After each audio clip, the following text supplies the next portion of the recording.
Woohoo! I can see the green light. That means we are live. However, it's not that certain that we have audio. The last week I actually did a full live stream with no audio, so I had to redo it. I say let's get it right this time.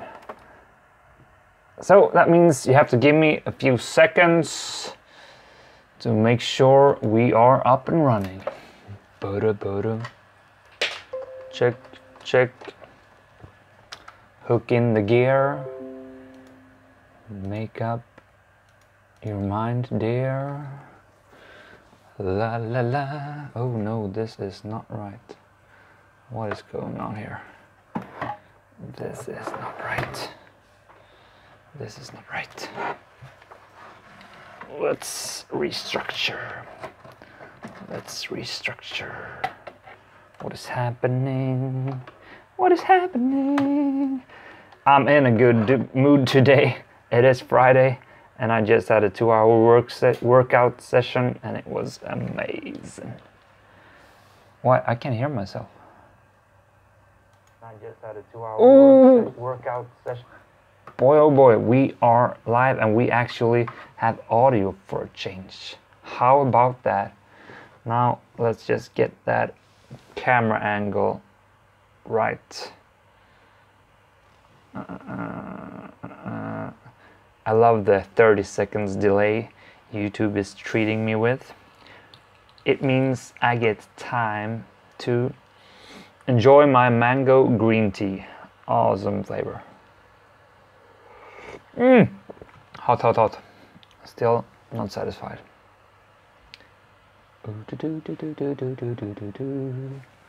What is going on? What is going on? Is this thing on? Any second now we will get started. My light is not treating me well. Boy, oh boy. Let me think. Let me think. More tea time.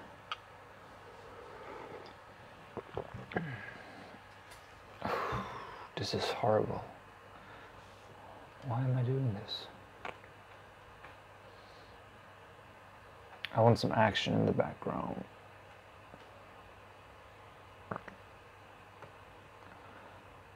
You know what? Let's just do this.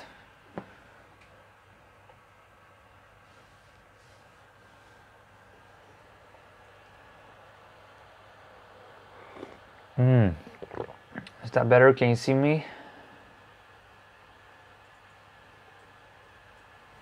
Good enough. Let's get this live stream started. It is Friday, and that means it's time for the weekly evaluation, aka Tea Time with Alex. This week we have been all about storytelling. The idea was to practice this little skill of telling stories in our daily interactions. Small stories, big stories, but we really structured an objective to write down a little short story of ours and try to apply this 3-act story structure, which I outlined in the introductory video. You can find the link down there. Well, I didn't outline it. I found this video at improvementpill.com, a nice self-improvement channel, and he's in this video described how you should think about telling stories in your conversations, and just the very basic of it, the 3 parts, the introduction, the build up, where you set the ground floor for what the story is going to be about. For instance, the way I applied this, I talked about a little incident I had when I was going to pack my things. Since I've been going to Italy this week, I was packing and I kind of forgot some things. So I just had a short, brief story, which I wrote down in the blog post Monday. That was, And I applied this 3-act story structure: introduction, the content, the tension build up, and then the resolution. You see, that's the basic of it. You want to have a story that is appropriate for the context you are in. If you're discussing something, and like a coffee time at work, and someone is asking me, are you ready for the Italy flight? And then I can go into storytelling mood, tell them about the little incident I have during the packing at the morning. And that's the basic of it. Having this 3-act story structure template, having a right context, building up some platform for starting off the story, the right details, could they anticipate. It should be like a question put out there. Will he make this quest happen? Why did the packing go wrong? You want to hook them with some kind of curiosity for why the heck they should listen to you. If it's just pointless, then it's no point of telling the story. So that's why you really need to hook them good. And that also makes you question, is this really a good story or not? And then you build the tension all the time, because if you just give details that isn't relevant, you will lose the audience. And this you can do partially with interesting content, but also with adding sound effects, using your body language, and just painting a vivid picture for what is happening. Why is actually the tension racing? And this comes down to fingertip feeling. You can learn how to practice these skills, but that's why we said write the story down, because then you can add those details, like, yeah, maybe I could put in a sound effect here, and when I zip my bag together and it's just filled to the maximum. Those details, so important. It really adds to the whole what do you say, how you experience the story. I mean, you know how good movies work. You know when you get hooked. It's those small things that makes you talk to you. But so the whole tension build up needs to have a resolution, because otherwise we are disappointed as an audience. It has to have a meaning, a point for telling the story. Otherwise, why the heck did you tell it in the first place? So I'm really not an expert in this, and that's why I'm also still feeling a bit hesitant when I tell these things. I have to think. I've been trying to apply this throughout this week, and it's been so hard. It really has been so hard. Boy, see, I'm actually kind of nervous just talking about it, because now it feels like I'm evaluated by you, because now I'm supposed to be a good storyteller, and that makes me not as good as a storyteller. You have to be relaxed about it. And this is actually the learning number 1 from this week, that having this template is a really, really helpful tool for how to go about talking with people when you are about to say something. Is it really relevant? And maybe it's on the verge of being relevant, interesting, but then how can I add those details that makes it relevant? It has been a very useful tool for me to have this template to look at. I mean, storytelling really isn't anything new for me, but honing in on it this week, thinking about it in the conversations, so good. However, as I said, it was super hard. It was scary like heck. Going into storytelling mood is, for me, ooh, I don't want to do this. I had to push myself this week, and I for sure didn't deliver as much as I could have. but it really was educational for me in the end.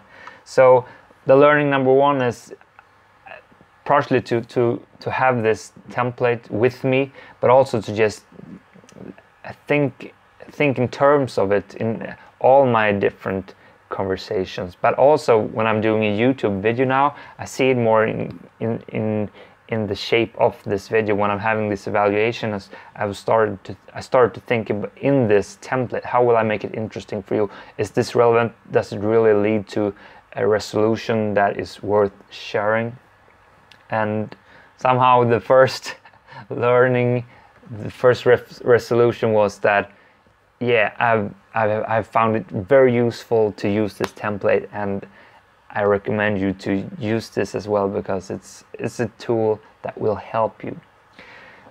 Moving on, I should say that the week, even though it kind of failed because it was so hard to apply it, it was the perfect week for me to actually apply these things, because I went to Italy. I have been working on a fair, talking about my company, trying to get people to get hired at our companies, like selling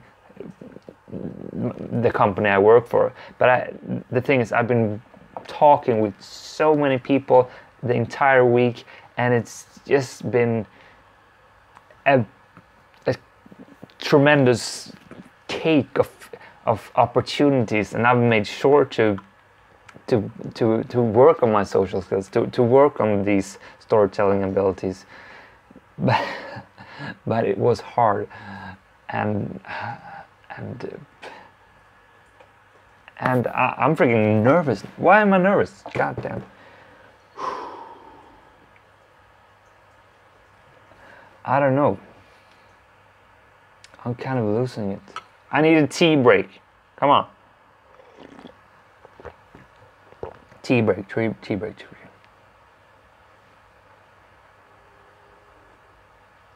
This is one of the other things that has made me not be as active on this YouTube channel lately. I started to, now I'm going totally off topic, story structure off the wall.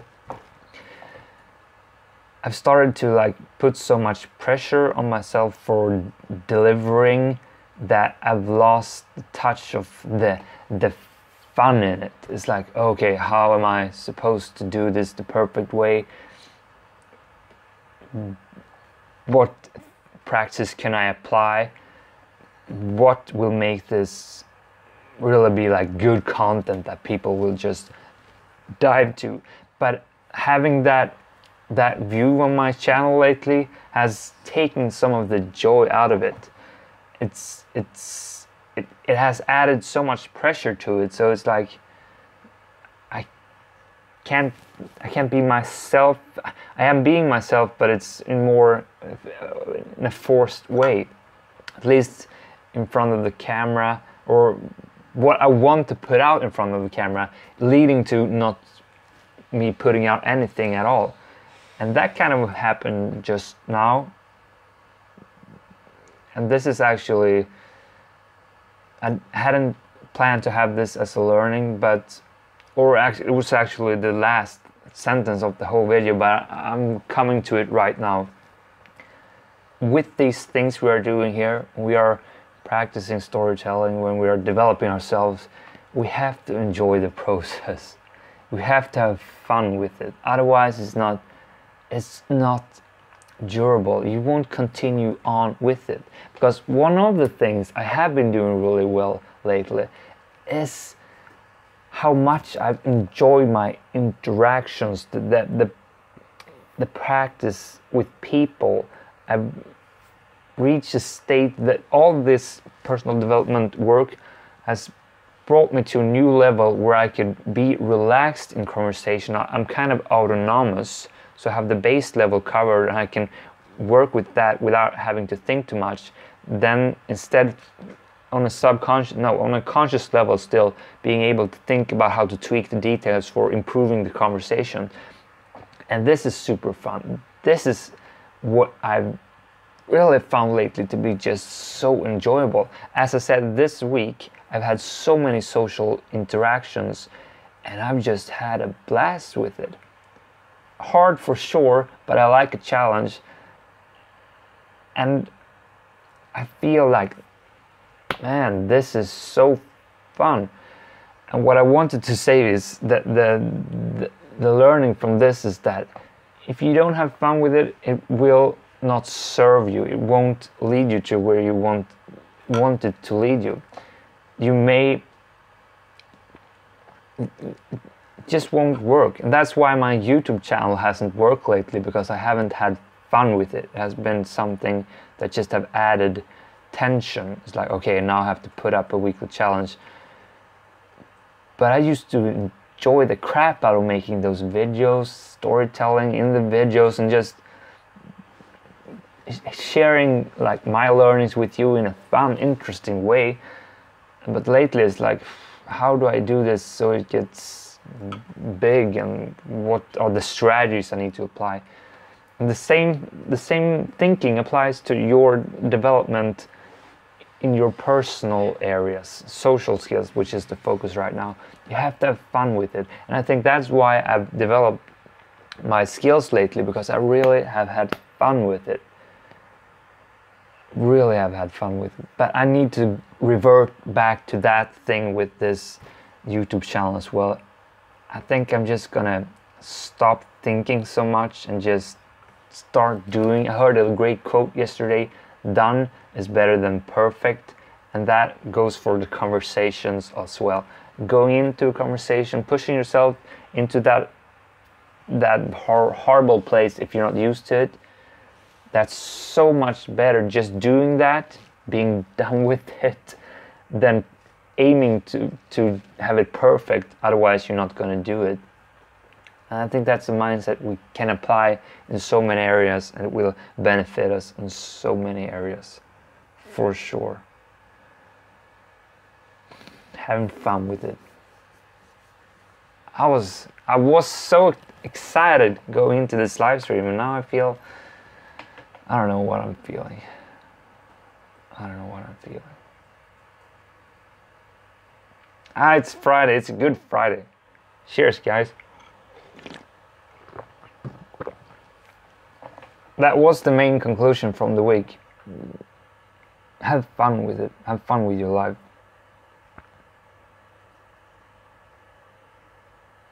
Yeah, you know what?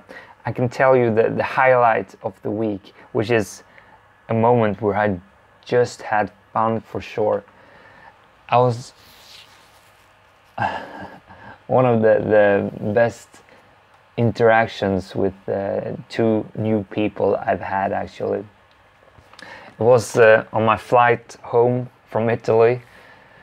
I sat down, got to my seat. It was me and Matthias who was flying, a colleague of mine, and we had four flights during this trip, and this was the last one. And it happens that he was sitting on the row in front of me, and this time I would be sitting alone. And I thought, hey, it doesn't matter that much. Didn't think more about it, sat down, and then I see two girls approaching me. And they actually stopped by my seat, and they're supposed to sit there, and they're both really cute, and I can feel that they are two very funny girls. They're laughing and just having a blast with it, with each other. So I can feel this might turn out good.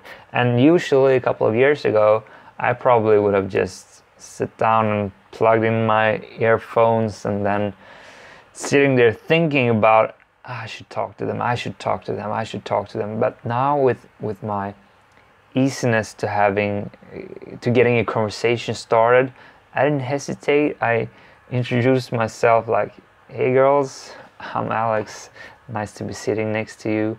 I don't know if that's exactly what I said, but we started interacting immediately, and I didn't feel nervous about it. I just had a smile on my face, and I enjoyed it from the start. And the flight was 3 hours, and as it went, we just talked more and more, got to know each other, and felt natural. I didn't even felt awkward in the silent moments. It was just, yeah, it's okay to be silenced for a while. It doesn't need to be chatter all the time, and this is something that has been so hard for me to overcome. I'm sure you are having issues with this as well. But it was just a fun conversation, and I'm so glad for that moment, and I'm so glad to see the result of my intense work with myself paying off like that. And I could think in terms of storytelling when I was telling stories. I mean, 3 hours, you have a lot of time to tell a lot of things concerning your life. And that was what was happened, and we still have contact and great people. I hope I will meet up with them again. I will please suggest the whole idea. But that was the highlight of the week, and that was a result of what is going on in my life, and I'm very thankful for that. And the point of that is that if you actually set out to improve in an area, and you make sure to track your progress, and you make sure to put in actions that are taking you where you want to go, the result will come. And if you enjoy the process, it will be a great journey. That means you have to find ways of taking you towards that end goal in a way that suits you, because there's so many ways to reach a goal. If you want to lose weight, you could jog, you could bike, you could lift weights, tons of different ways, but you have to find a way that you enjoy. And that's what's gonna punctuate this weekly challenge, at least the evaluation of it. As I've said, it was super hard. I for sure had my dark moments, but I also had some great ones, and I've learned to focus in on the good ones. Briefly just notice what could be improved, but not staying in those negative things, but focusing in on what I did good, and making sure that I put a smile on my face after evaluating my performance, and then continue on.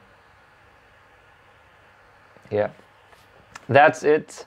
That's what happened this week, and it has been a great one. As I've said, I'm still super lost with this whole channel, but I'm gonna try to have more fun with it again, and that probably will mean that I'm gonna be posting more frequently again.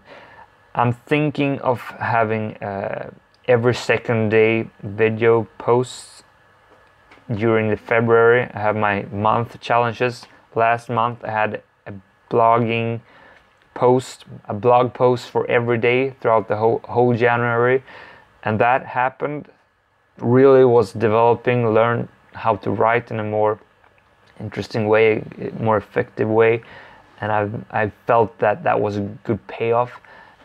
And this month the focus is going to be on the YouTube channel, developing the skills within this area for you, hopefully.